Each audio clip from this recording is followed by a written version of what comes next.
So maybe while we're waiting for a couple more people to log in, I'll just take this opportunity to thank everybody. Stacy, thank you so much for your efforts in making this possible.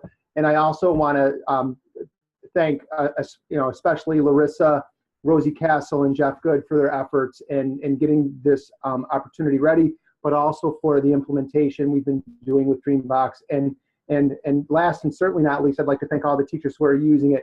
I think we're off to a really good start, and we're going to look and see how we can support you through this, and make sure that you have everything you need to make this implementation successful. So thank you so much for your efforts.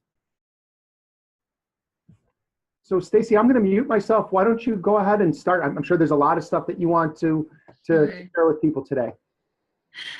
All right, great. Well, good afternoon, everyone. My name is Stacy Shoemake, and I work with Dreambox, and I'm really excited to be here with you all this afternoon just to talk about the data side of Dreambox. So today, we are actually going to be talking about, first off, implementation best practices, because those are really going to frame how we think about the dashboard and the data that's hosted there. Then we'll review how to do a weekly review of student data to really ensure that students are getting the most out of their Dreambox learning time.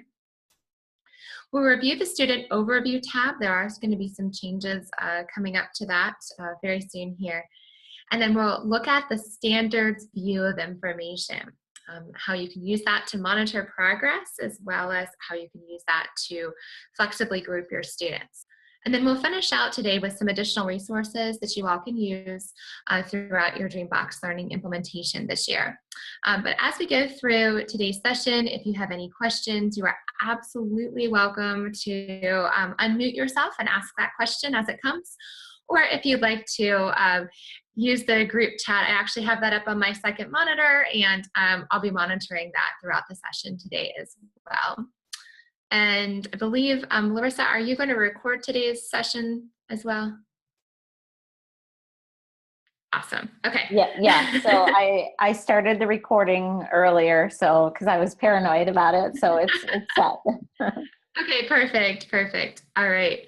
So we'll just dive right in, and we'll start with implementation best practices. And for those of you who've been in a Dreambox webinar before, this is a bit of a review, but it is vital because it does help us think about how we review that data within the dashboard. So we'll start with student expectations. So these are the things that we want to make sure that we share with the students to ensure that they're implementing Dreambox with fidelity. So we do want to make sure, one, that they're always finishing the lessons that we've opened for them, or that they've opened for themselves when they're playing. That's going to be important because we're not going to adapt their pathway forward or backward until they finish what's in front of them. And if the student is having trouble with a lesson, maybe they weren't listening to directions the first time, or they're having trouble with figuring out how to use the manipulative or solve the math problem, then they need to use the help button. For the older students, we actually have a hint button, but the one thing you need to be concerned about is the help button. And actually, let's take this first opportunity to use the chat. And if you know what the help button looks like, if you can tell me if you've seen it as your students have started to play.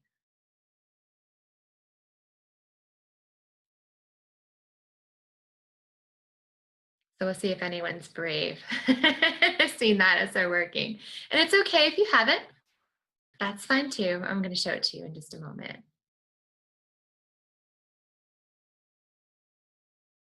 Yes. So bonus points to Rosie. It looks like a question mark. So I'm going to show you real quickly what that looks like from the student view. So here in the top right-hand corner, there is a red, kind of reddish, orangish question mark. This is what students will click on in order to get the directions repeated. So for those who don't listen to directions the first time, this is their go-to spot. This is also how they get help with the manipulative, as well as how they get assistance with the math problem itself.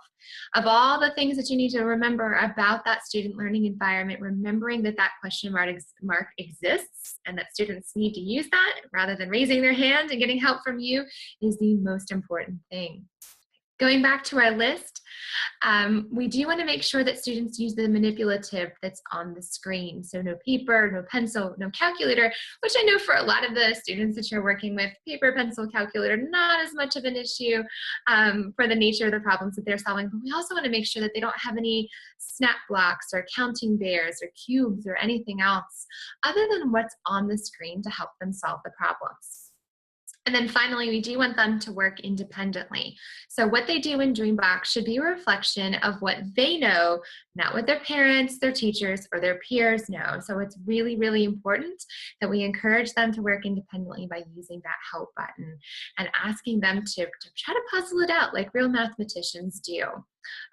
Also, by the way, when students are using the help button or as they're submitting incorrect answers, that's actually helping Dreambox learn about the learner and provide them with the best pathway possible. So do make sure you share those 4 expectations with your students, with any teachers that you work with as well. I also want to share the recommendations for Dreambox usage. So for our K through 2 students, we do recommend about 30 to 60 minutes total per week in Dreambox. And during that time, they should be able to complete about 5 to 10 lessons. And I would really encourage you all to set a goal for weekly lesson completion with the students. You know, sometimes when we set those goals, that can be really motivating for students. I even had some teachers I was working with earlier today who were setting up contests between the students and between the classes and the grade levels to get them really thinking about completing lessons when they're in Dreambox. When we go into the dashboard, we're actually going to take a look at the data that shows students' completion of lessons. And one of the metrics that we look at is their lesson completion rate. So the time that they've been logged into Dreambox versus the number of lessons that they've completed. So when we look at that, we should see that a student should be able to complete at least 1 lesson every 5 or 10 minutes. That's going to be really important to help us determine, is the student focused, number 1? Are they completing lessons, number 2? Or are they having extended vacations in the games portion of the learning environment? So we'll take a look for all of those different cases today as well. And then finally, just a few best practices for you all. So we realize that when we ask for about 30 to 60 minutes per week in Dreambox, that's a lot of instructional time. I know as a teacher myself, I never felt like I had a minute to spare. So you need to break that up into smaller sections to make it make sense for your schedule. Then we do suggest that you allow for at least 20-minute sessions.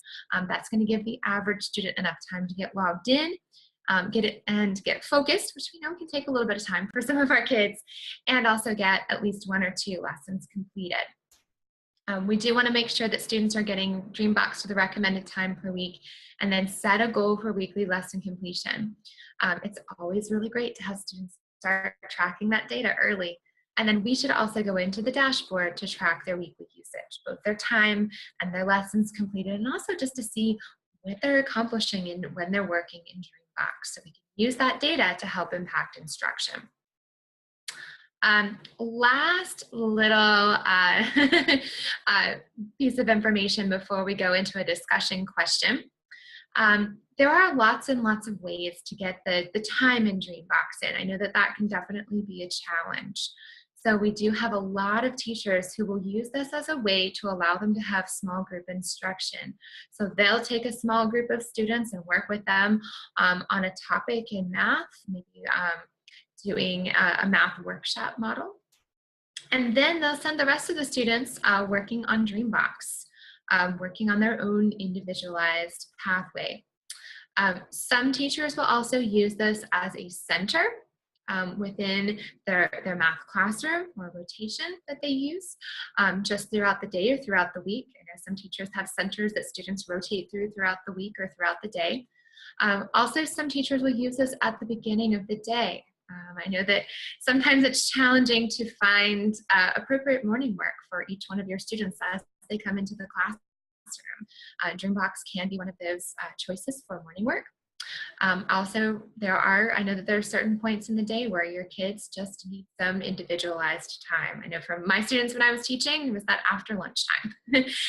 So, having a personalized tool can be really, really helpful for those students, not only to meet the needs of their needs as a learner, but also to help with their attention spans. Or it can be also something that you send your whole class into at the same time. It's totally up to you. So this leads us up to our very first discussion question. And I'd love for you to enter in the chat and answer the question. So I want to know how you are integrating Dreambox learning into your instructional time.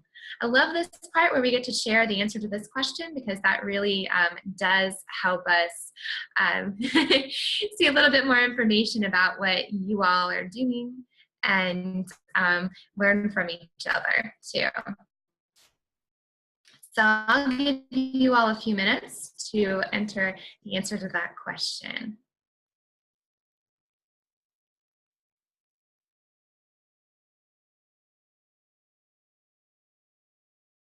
So I'm sure you all are reading the chat as well, but I love the answers that are coming through. So I see a lot of center time, a lot of computer lab time, small groups, lab use, and I love what Rizzi said, just grabbing any time you can day to get that time in. That's great.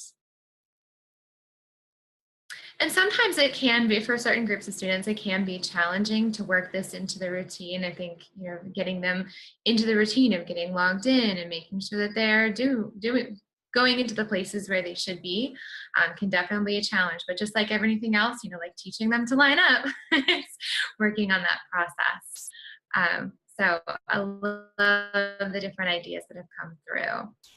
They're great.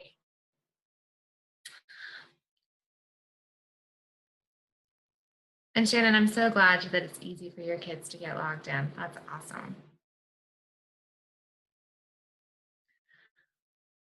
All right, so now we're going to go to the real meat of today's session. We're going to go into the teacher dashboard. For this teacher dashboard section of today's webinar, I'm actually going to show you a teacher dashboard that's got some fictional student data in it. We're going to take some time to examine that data and talk through some of the processes that the practices that you all should go through on a weekly basis, as well as how to really dive deep into that data and use it to help better inform your instruction. So I'm going to go ahead and just open up a dashboard account. This is actually, I'm going to show you just fictional student data. So bring it up on the screen here real quick, and I'm going to go ahead and log in. And just for today's purposes, because I'm sure most of us are just watching on a single monitor, you're welcome just to watch as I sequence through this dashboard and take some notes for yourself. There is going to be a follow-up exercise or activity after today's webinar where we'll actually kind of ask you to dive into your data. So do come in and look onto the data that I have on this particular dashboard. So real quick, just to review, when you log into your dashboard, the very first thing that you are going to see is the teacher landing page. So the teacher landing page is going to have a little badge icon on it, and you'll see your name. From this teacher landing page, you're going to see cards, or maybe just one card if you only have one class using Dreambox, and they're going to have the classroom name on them at the top. So you can see that I have 3 classes that are working in Dreambox right now. We're going to focus right here on my kindergarten through 2nd grade class today. Now, remember how I told you that one of the things that we want to make sure you do is constantly track your student data in Dreambox. And we also suggested that you set a goal for weekly lesson completion and their time in Dreambox. So one really quick and easy way to use your dashboard to look for that information is to get logged in, and right from your teacher landing page, I can look at my K-2 class and I can see if they're getting enough time in Dreambox, and also if they're meeting my goal for lesson completion. So let's say that my goal was to get my kids in for 45 minutes in Dreambox this week. And in those 45 minutes, I wanted them to complete 5 lessons. I log into my dashboard and I see we're not quite to 45 minutes yet, so I need to make sure when I'm planning my instructional time, and I'm going to give them each at least, I would say, 10 to 12 minutes longer in the centers. Okay, so I'm going to make sure I pencil that into my plan book. And also, I want to remind my kids that we all need to complete at least one more lesson when we're working in our Dreambox time, because I can see that our average lessons per week for this class is sitting right at 4. So we need just one more for each student on average to get up to that 5 lessons completed. Also on this card, it's going to tell me the percent of the students who are active or who are actually working in Dreambox for 15 minutes or more for the time period I selected. So I probably have some kiddos that I really want to make sure actually get on Dreambox too, because it looks like 71% of my class has actually been working on Dreambox.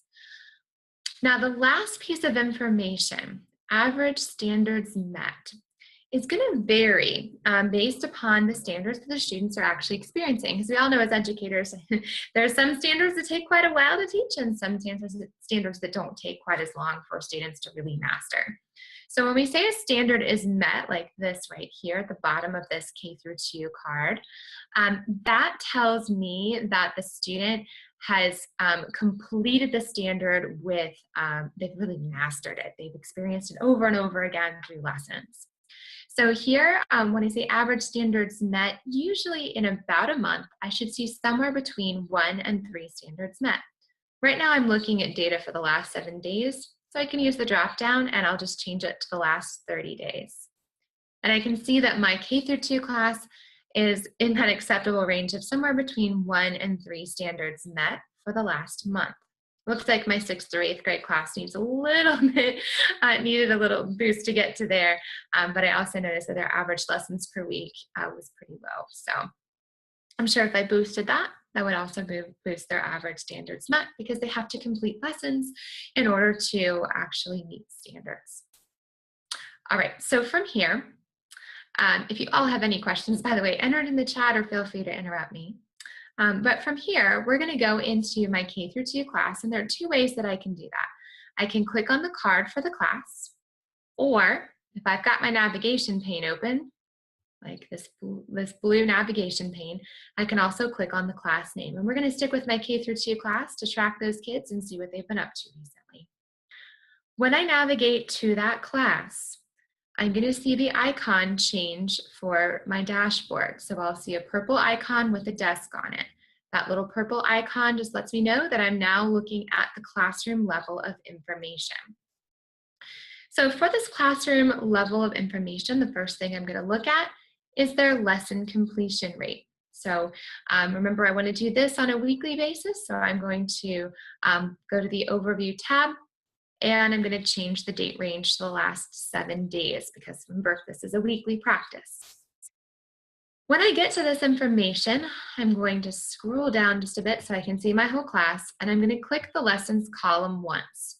This allows me to sort my data from least to greatest. So now I can see the kids who've completed the least number of lessons kind of float to the top, and I'm going to compare their lessons completed to this minutes per week column. So I can see, for example, that Mamie has completed 2 lessons in 25 minutes. So it's a little outside of the 5 to 10 minute range, but I bet if I gave her another 5 minutes, she might complete another lesson. So I'm not terribly concerned about Mamie at this point in time, but I do want to keep tabs on her just to make sure that as she gets more time in Dreambox, she is actually completing more lessons. So let's take a look at my other students. 4 lessons in 36 minutes for Charlie. It's a pretty good job. 4 lessons in 31 minutes for Roxana. Ellie's 5 in 48. So actually, so far, when I look down this list of students, they're all doing a great job of completing 1 lesson about every 5 to 10 minutes. Now, if I did see a student who had a lot of time in Dreambox and really wasn't completing lessons at the rate that I would hope that they would, so they're taking much longer than 10 minutes to complete a lesson, I would want to make a mental note that that's a kid that I want to take a look at. So let's actually go to Mamie, because she is a little outside of that 5 to 10 minute range. So I'm going to take a look and see what she's been up to. And so I'm going to go ahead and just click on her name to get to her account. I want to pause really quickly because Shannon, it looks like you have some of your data is missing in Dreambox. So we're not updating Dreambox right now. You should be able to get into your account and you should be able to see your student information. So if you're seeing a spinning wheel, it could sometimes be because of bandwidth for your internet. Sometimes that happens, but do let me know if that continues and I'll call our client success team and I'll see what's going on for your account. But thanks for letting me know about that. All right, so we're gonna go back to Mamie now. And we're gonna take a look at her information. Now, when I immediately go into, when I click Mamie, I see that she's in the overview tab. She is, there's not a lot of information. I'm actually going to go to the activity tab. Okay. So this activity tab will show me the information about the lessons that she has completed recently. Okay. And I do see in the chat that a few people are having trouble getting into Dreambox. So I'm writing your names down and I'm actually going to take a look at your accounts after today's webinar and we'll see what's going on with your accounts. I just want to make sure that the information is being shared correctly with you all and nothing's going on with your accounts. So Shannon, Dawn, and Rosie, I'm going to take a look at your accounts after today's webinar. All right, so back to Mamie again. So now we're going to take a look at the activity that she's been going through, what she's been doing recently. And what we see here are cards. So these cards represent the lessons that the student were working on when they were logged into Dreambox last time. So let's take a look at the different types of cards that the students could see, or you could see when you're looking at a student's account. So there are actually quite a few cards. So you could see a card that has green text and a white check mark inside a green circle. That means that a lesson group has been completed. And that's definitely time to give a student a high five or a pat on the back because they have worked really hard to get through that lesson, okay, or through that group of lessons. I can see how many lessons they completed and the standards for that lesson. The next type of thing I might see is a lesson completed. And this just happens to be an assigned lesson. We won't get into assigned lessons today, but just know that whenever a lesson is completed, you'll see green text and you'll see a green check mark, letting you know that that lesson was completed. We can also see how long it took the student to complete that lesson. And I see, Larissa, you were looking at some data today and students were taking 1 or 2 minutes to complete a lesson. I wonder if those were lessons that were completed successfully. Sometimes they can be as short as 1 or 2 minutes, especially for students who have really mastered that topic. They really understand it and they're able to really quickly show us, on Dreambox, I've got this topic, I'm ready for something else. So we'll give them multiple chances and opportunities to show us that they understand that topic before moving them on through to another lesson. But I have seen that happen every once in a while, that sometimes it does take them just 1 or 2 minutes to complete a lesson successfully. Now, the other 2 types of cards that I see sometimes when students are working through a lesson is a lesson that was not completed with understanding. So when a lesson is not completed with understanding, you'll see a gray text on that card, and you'll also see a gray check mark. That gray text and gray check mark just lets you know that the student worked as hard as they could through that lesson. Dreambox offered that student lots of support through repeated directions. We helped them with the manipulative. We provided them with academic scaffolds, and they still showed us that they didn't understand something underlying what was going to be something foundational to that topic. So maybe there was an area where we determined, you know what, they're not understanding how to build numbers 11 through 20 because they're not understanding how to build numbers 1 through 10. So we need to take them back to that lesson. So when you see a card like this is an indication that Dreambox is adapting backward for this student, okay? The last type of card that I really want to look out for is a lesson card that has a pause button. When a lesson card has a pause button on it, that means that the student clicked into the lesson, they played it for a little bit of time, and they clicked back out of it before the student completed that lesson. And honestly, sometimes when they're spending just 1 or 2 minutes on a lesson, I'll have a pause button, like this one, on the card, letting me know that the kid clicked back out of it before it was actually completed. So let's take a look at our student that we were just looking at and see what they were working on. I'm going to go back to that student. All right. So when I look back at her account, I can see that the last time she played was Sunday, November 12th. The very last lesson that she played was on place numbers on a hundreds chart, placing numbers on a hundreds chart, multiples of 10. I can see this was actually a teacher assigned lesson, and it was a lesson that she really struggled through. It was her first attempt on the lesson, and I can see that she was going to adapt backward for more foundational content for this standard. The second lesson that she worked on was selecting pairs of numbers that sum to 10, and this is the third time that she had actually experienced this lesson, that she'd clicked into the lesson and she'd actually finished it this time or played it this time. And I have a great question from Rosie. So how many times will Dreambox let the student repeat a lesson? So that depends. The student can repeat the lesson, I would say, generally as many times as they need it, but we're not going to keep putting a student back into a lesson that they failed. So if over and over again. So if a student works through a lesson and they fail that attempt at that lesson, they show us with all the scaffolds that we've given them that they're not really ready for this lesson, we're not going to put them back into that same lesson to make that student work that same lesson again.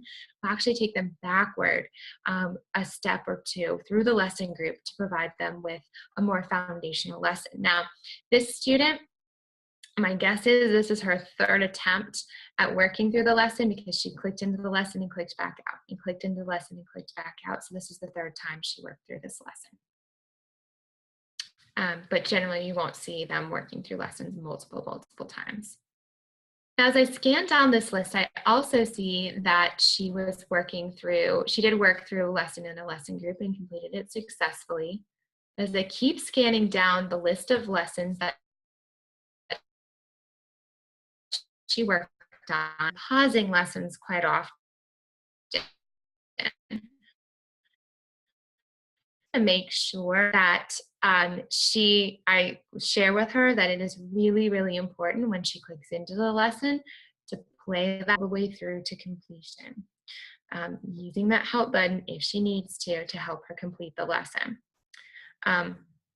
So I want to go through this process for any student who has a lot of time in Dreambox and not a lot of lessons completed. So that's for the students who have a lot of time in Dreambox and not a lot of lessons completed. I'm going to go back up to the class and back up to the overview tab. So I clicked back in the drawer and back to the overview tab. And now I'm going to take a look at students who have completed a lesson. So Sid here is a kid who's completed 9 lessons in 59 minutes. I also want to take a look at their activity. And so I can see this student has really been working hard in completing lessons. I have a lot of greens. So I also want to make sure that not only am I intervening for students that are pausing lots of lessons or might be struggling through some lessons, I also want to make sure that I take a peek at the students who look like they're completing and normally take the time to celebrate those students as well. So this actually leads us up to our second discussion question for the day. And our second discussion question for the day: how do you plan to celebrate or motivate your students in their use of Dreambox learning? So think about, what will you do for those kids who are not completing lessons and who might be struggling? What are you going to do to celebrate those kids who are really doing a great job and spending their time wisely and completing lessons when they're working in Dreambox? So I'm going to pause, and I'm going to give you about 3 or 4 minutes to answer those questions in the chat. And feel creative. I want to hear those creative solutions. I'll share some solutions that I've heard from teachers in just a few minutes.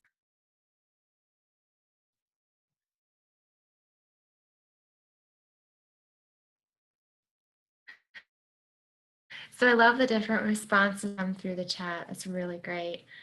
While you're writing your last responses, I just want to let you know that I just checked a message that I got from our development team, and it does look like the reason why some of you can't log now is that there is the dashboards that you all have are actually down. There's actually maybe something wrong with the Amazon server that we're using. So that is why we have those issues, and I will let you all know when it is back up, and I'm so sorry about that. It's always helpful to be able to look at your own data when we're talking about it. So, but at least we found out there is an explanation.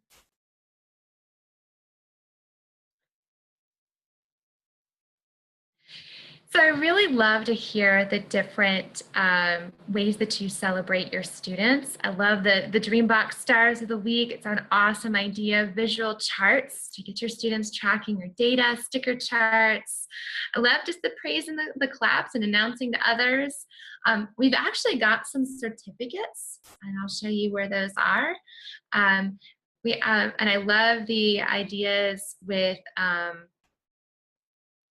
just sitting down to conference with the students. Now,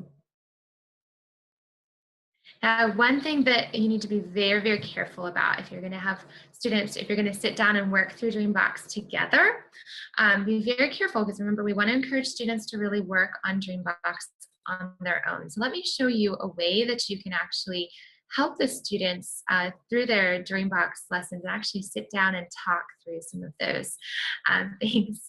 So let me show you back to our dashboard. We're going to bring up that student that I was just working with. That's great. There we go. All right. So back to the first student that we looked at, and we were looking at, I believe, Mamie first. So let's say that you do have a student who you have determined is really, really struggling in Dreambox. And you want to make sure that that student gets the right level of support from you, and they need a little extra help. So here's what you can do. If you find that there's a lesson that they tell you, oh, I'm having a really hard time with something. So let's say that it is placing numbers on a hundreds chart with multiples of 10.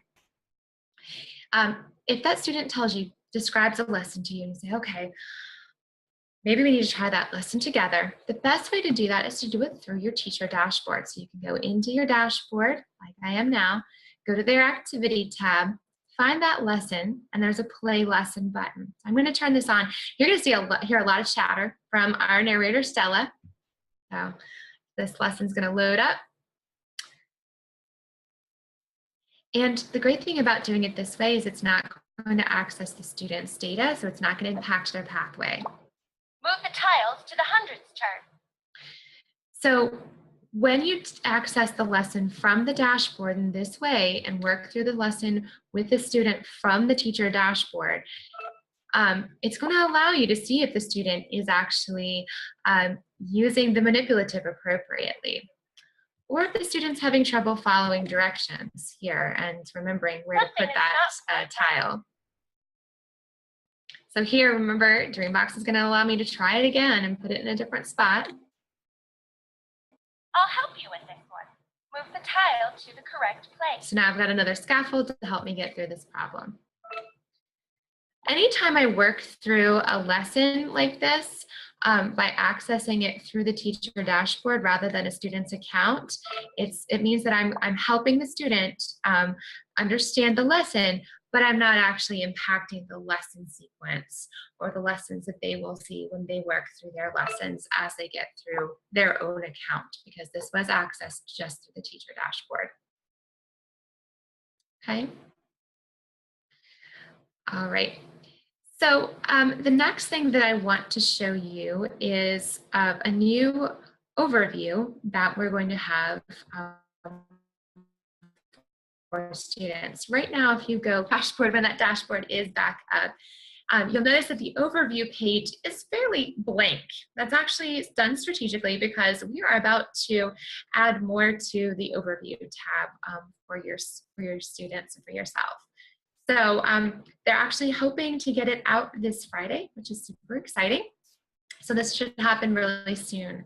So this is a screenshot that the developer shared with me. So you all are actually my first group that gets to take a sneak peek at this before it comes out. So the new student overview tab will look like this. So you will see their time in Dreambox, so their minutes per week and their total time. So we looked at the last 30 days, for example. I can see they're spending 10 minutes a week and their total time in Dreambox is 45 minutes. I can see their average lesson completion and their total lessons completed. Okay. I'll also see for growth, we'll show the standards met versus the standards progressed in. When a standard is met, that means that standard with demonstrated understanding. So they've mastered that standard because we've given them chances time and time again through multiple lessons to show us that they understand the concept for that standard. When a standard has been made progress in, that means that the student has completed at least one lesson connected to that standard. And I think, now don't quote me on this, that if you hover over that number, it should give you the Common Core code for that standard. And Larissa asked a really great question. How many lessons in a standard before it shows that a standard's met? That really depends. We know that some of our standards are really deep and require a lot of exploration and a lot of deep knowledge. So some standards are going to take us a while and take quite a few lessons, and some standards are only going to take maybe, 5, 6, 7, 8 lessons. I've seen anywhere from 7 lessons to 20 lessons. It also depends on how well the student understands that concept. So if they do a really good job of getting through that, of demonstrating understanding right off the bat, we're actually not going to sequence them through every single lesson. We'll actually skip them over lessons to allow them to march forward through the content much more quickly. So that's why, Larissa, I'm sorry, I'm afraid I don't have a solid number for you. And Rosie asked a great question. Is Dreambox making any changes in the student dashboard, possibly showing the student how many lessons they've completed or how many more they need to complete that week?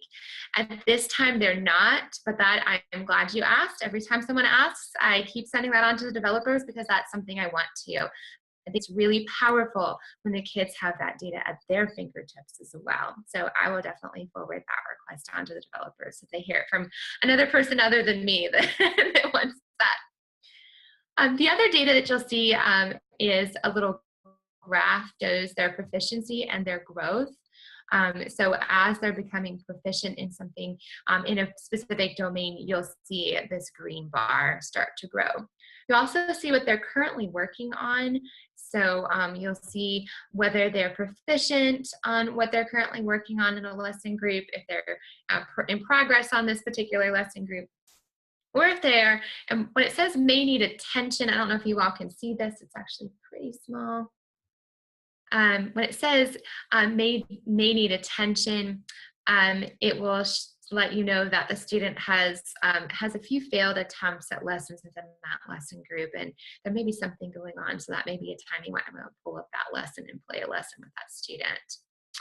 And it is printable, so it's going to be a one-page printable, and this is something that you can use during those parent-teacher conferences, RTI MTSS meetings, or any other meetings that you might have thinking about that student.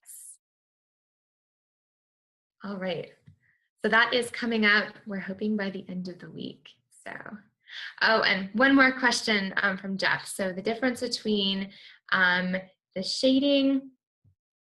So the gray shading is for content that we don't cover. So for example, some of this or standards that or domains that don't exist at that grade level. So for example, fractions and decimals, that content just doesn't exist at the kindergarten level, so that's why it's shaded in gray. This blue bar notes the grade level that the student is actually in, so that kind of focuses us on the content that we hope that student would be working on. The white spaces are domains that we do cover, but the student has not yet achieved any proficiency for that particular domain and that grade level. So, great questions, everyone. I love the way you all are using this chat today.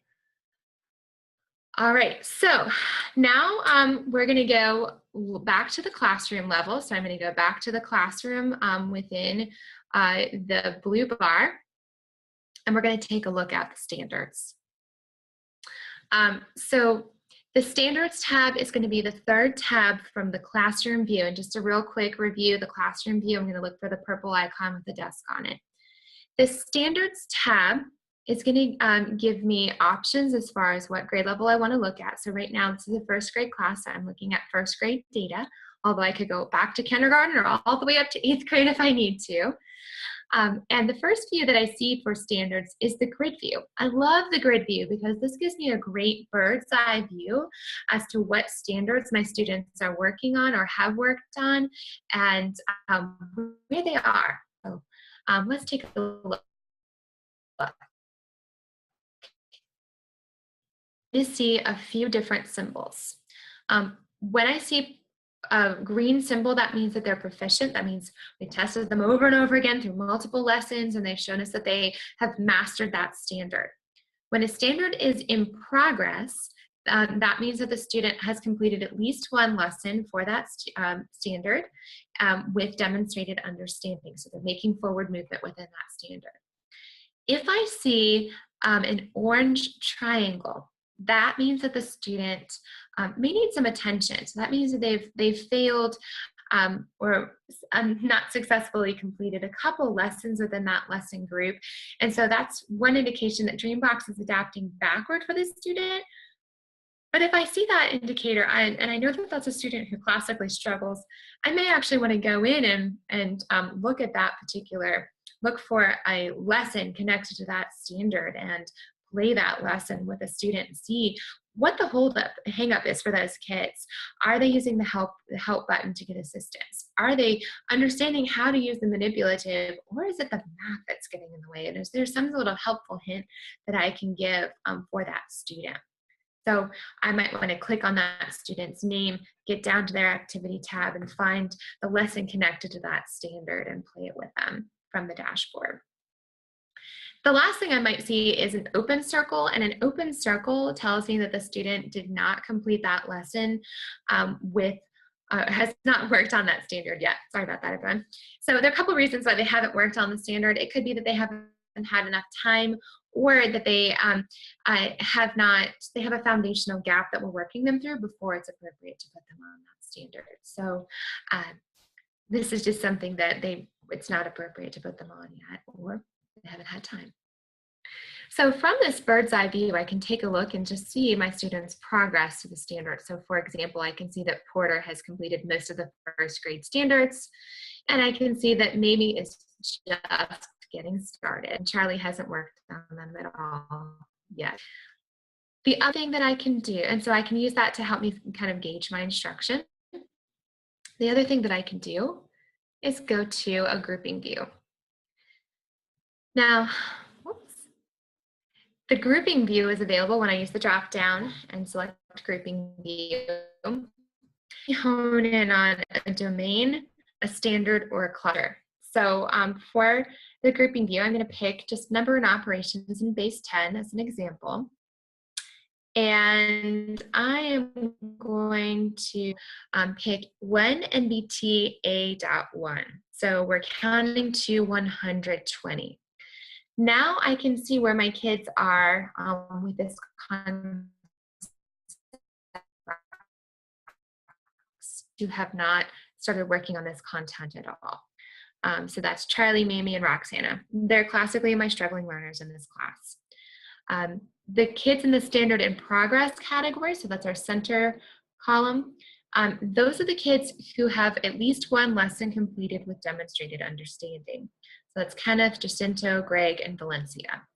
Now, the percentage next to their name is not a proficiency percentage. Instead, that tells us the percent of the Dreambox learning content for the standard that they've been through with understanding.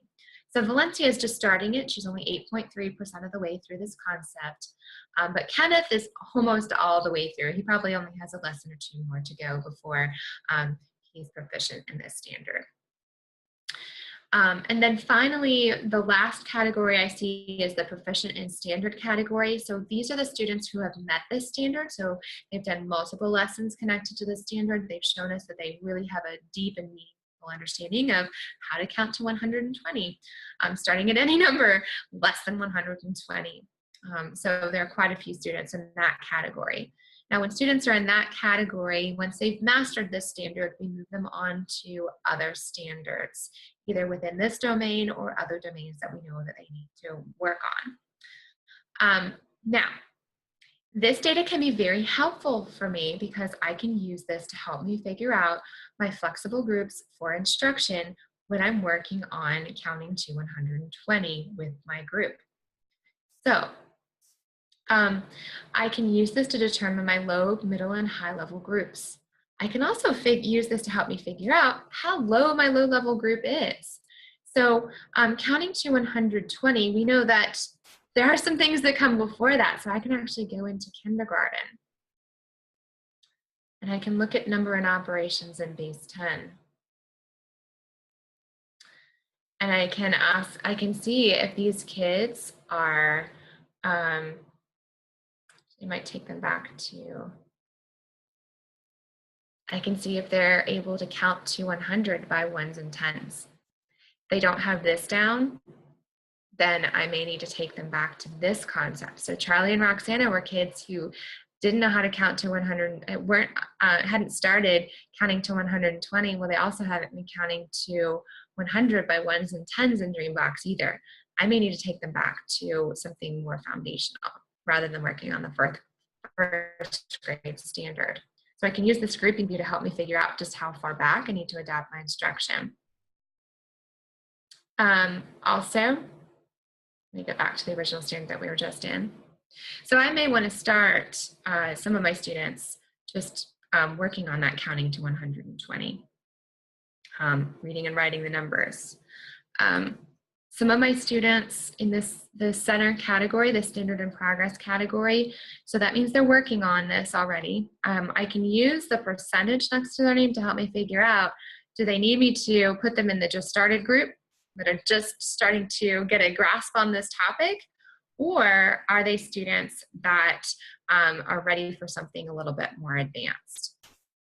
The proficient in standard kids are kids that have, they've mastered this already. They may be working on other content. So I might want to go up to other standards, look at other standards in this grade level, or I might even want to go up to second grade and see if there's related content at another grade level to see what's going to be the right level for these kids. All right, so Lindsay asked a really great question. Do Dreambox autoplay students when they first start in the program? So when students first start in Dreambox, they are going to start at their assigned grade level unless we just determine that their starting point needs to be a little bit lower, a little bit higher. So I would say generally, like for example, this first grade class, these kids are going to start at first grade, beginning of first grade content, unless I decide to put them back at kindergarten or up to second grade for their starting point. So I hope that helps. All right, now another thing that you can do from this view is you can actually print this out. So I know sometimes it's nice to have a printout and help me also write notes and flexibly group my kids. So you can print out this view of student information. Okay. And I just want to pause. I've done a lot of talking. I want to see if there are any other questions that I can answer about the standards, the grid view or the grouping view or anything else that we've covered so far in Dreambox.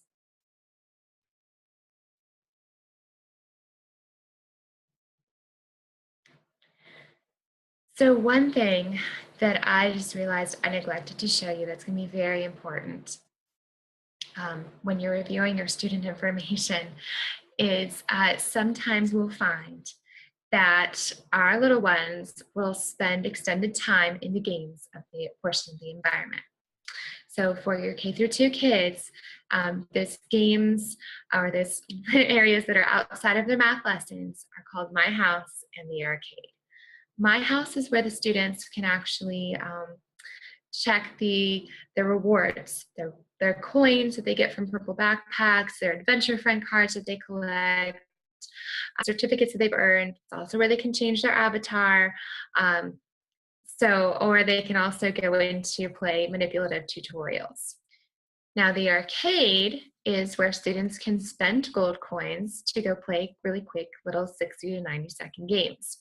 Now sometimes we do have friends that take extended vacations in My House and the arcade, and we can actually control their access before they give resources. I know viewing student information, I apologize. So when I go to the classroom view of information, go next door to the edit button. And I'm going to click edit. When I go to the edit button, I'm going to go to the second tab, which is called engagement restrictions.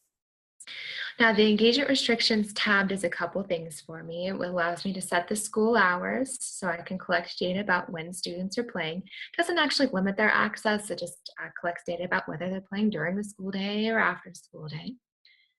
And the spot where we really want to concentrate our focus right now is on this grades K2 environment. So here is where I get to determine whether my students have access to the games, so the arcade and My House. So here, if I decide that my kids are playing too many games in the arcade and I want to shut it off to encourage them to really complete their math lessons, I can uncheck the boxes for the arcade on the days that I don't want them to have access. So let's say, you know what, I'm just going to turn it off completely, and I'm going to tell my kids, you know what, as a reward, when everybody gets to the goal of 5 lessons completed this week, we're going to turn that arcade back on, okay?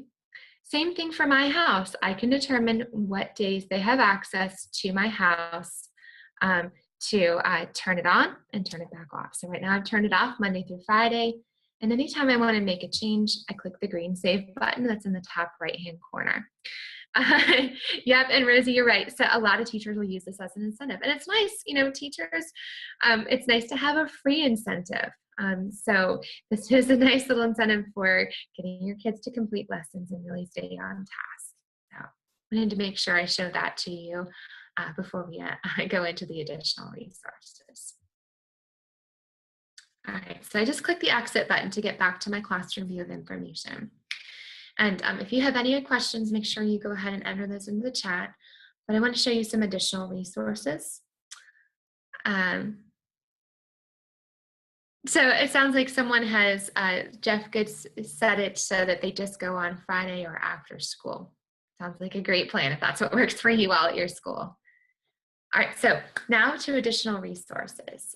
So first thing that I want to show you is the support website. So that is found by going to your dashboard, and there's a support link here. When I click on that, it is going to take me to the support website, and I can search any topic that I want to take a look at in Dreambox. There are lots and lots of articles here that have step-by-step directions, they'll have screenshots, and some of them will even also have some videos available to help you get through those topics that you're searching. And we've got some popular topics separated by teacher, administrator, and parents. We've even got some most popular articles here and recent updates added as well. Another resource that I showed you during the last webinar, but I just want to make sure that I show you again, is our Quick Start Guide. So most of you have already been through most of the Quick Start Guide resources. So the quick start guide I always think of as our way to really make sure that we launch Dreambox successfully. So something simple like preparing rollout, which most of you have already done. Introducing us to our class actually has some really great helpful hints about how to introduce Dreambox or reintroduce Dreambox to your kids. And I love some of these expectations, like being okay with mistakes, having that growth mindset in math, working independently, using the virtual manipulatives, using your headphones with the microphone, with the volume on. And then what we really focused on heavily today was implementation with fidelity. So that was that whole section where we looked at students' time versus lesson completion. I was really focusing on keeping your students accountable, knowing when to celebrate and when to intervene. And you all had some really great suggestions on those celebrations. So love it. Last resource that I want to show you is the Teacher Hub. So going back to our dashboard, that is the Resource Hub link right here. When I click on the Resource Hub, it's going to give you 3 options: administrator, teacher, or family. Let's go into the Teacher Hub today. Now, in this Teacher Hub, it's going to give you access to our professional development on demand. Now, you all actually have Professional Development on Demand is an online platform that you can use for professional development. I kind of think of this as like a choose your own adventure form of professional development. I don't know if any of you grew up at elementary schools that had those choose your own adventure books where if you want one thing to happen, you turn to page 50. If you want something else to happen, you go to page 75. It's kind of like that. You get to choose how many videos or what videos you're watching as you go through this professional development. So you all actually do have access to this. So you're going, when you click on that link, your username is going to be your email address and your password is going to be Password is going to be temporary, so if you haven't already set it already, it's going to require you to make that change on your first login. Now, there are lots of different topics that are covered by this professional development on demand, like what is Dreambox? That's just giving you the basics. Analyzing data to inform instruction, which is really kind of the core topic for today.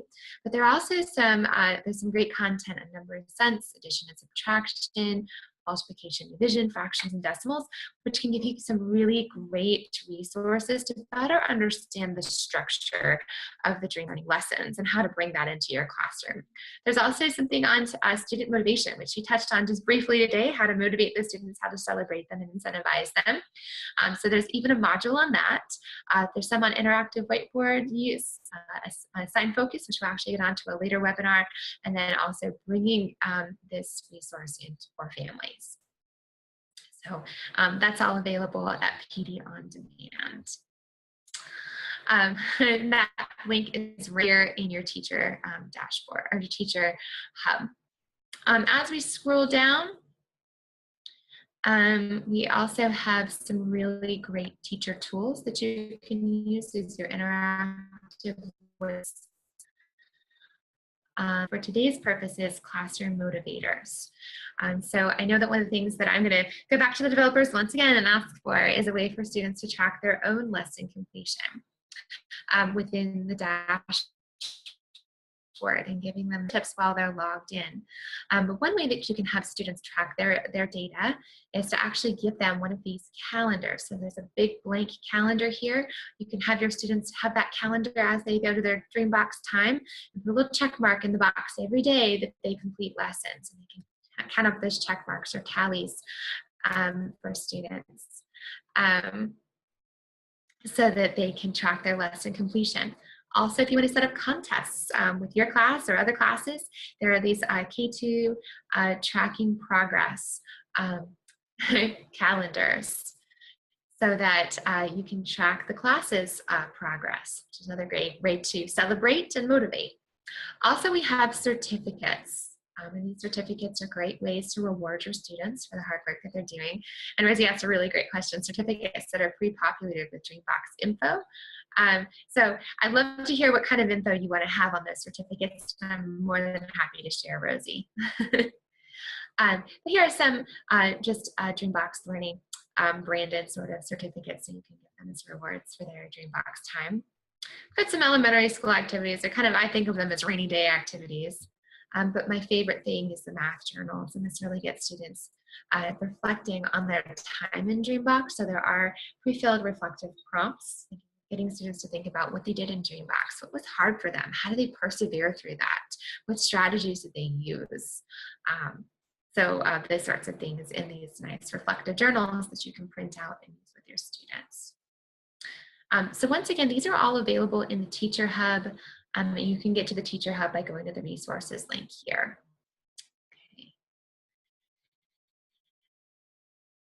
Okay. So question for you before I give you my information, and Larissa is actually going to close out the session today, but I want to hear from you all. What's your biggest takeaway from today's webinar?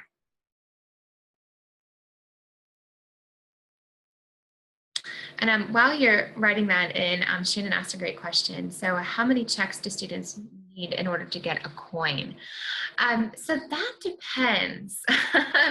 we give those students a coin just as a surprise if they complete. Generally, it's about 1 or 2 lessons. They'll see a purple backpack pop down on their screen card inside of that purple backpack. But they can that purple backpack up for that reward.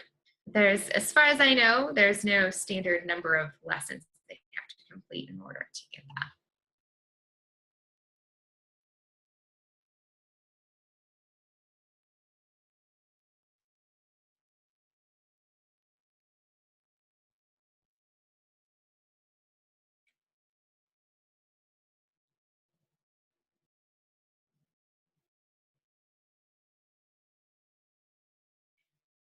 So Lindsay asked a really great question. Is it possible to print an activity to show parents for conferences? So if you want to see, so I did show you that student overview, which will actually give you a little bit of information about the activity. So toward the bottom of that page, it does give you what they're currently working on. So that can be part of that printable page.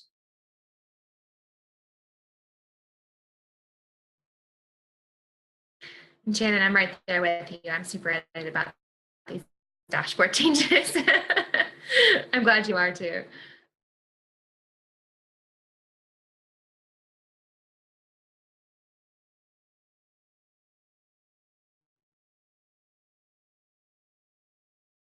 That's that. All right, so we're going to go back to the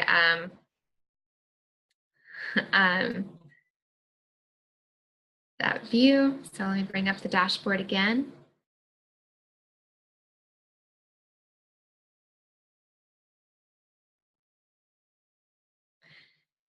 So going to the grouping button. So first, let me go back to my teacher landing page so I can navigate you all the way through. So I had to choose a class either by clicking on the class card here or by clicking on the class in the navigation pane. To get to the actual standards from the class, I click on the standards button, and then the grouping view is going to be in the second drop down. Right? It will currently say grid view. You have to click the drop down to choose the grouping. And then you just pick the standard domain and the standard or cluster from there that you want to look at. It's a great question.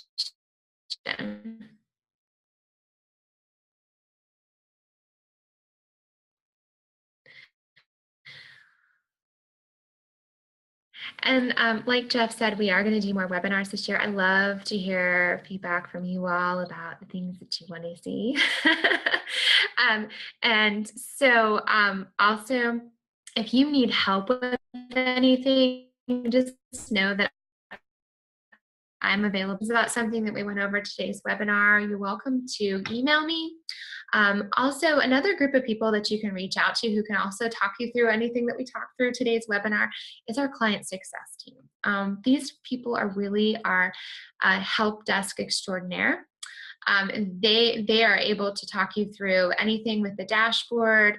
If you find that your dashboard is for some reason not loading and you haven't gotten the message yet that maybe the dashboard is down, you can actually contact them either via email or via phone, and they're more than happy to help you through. Their phone is, they're available via phone from 8 a.m. To 8 p.m. Eastern Standard Time. So they're available for quite a bit of time throughout the day, and that is Monday through Friday, and they're always happy and willing to help you with everything. And honestly, if you find that something's not working and you need an immediate answer, I would go to them first, because I'm often in webinars or on-site sessions with fabulous teachers such as yourself. So I do try to get back to people right away, but sometimes it takes me a little bit of time. So I want to thank you all so much for your incredible participation during today's webinar. I really enjoyed it. I really enjoyed the interaction. So Right. thank you. Try to get outside and enjoy some of the weather while it's still warm, because it's probably not going to be so for very much longer. So. Thank you. Yep. Thanks all. Thank you, everybody. Thank you, Stacy. Thanks, Stacy. Thank you.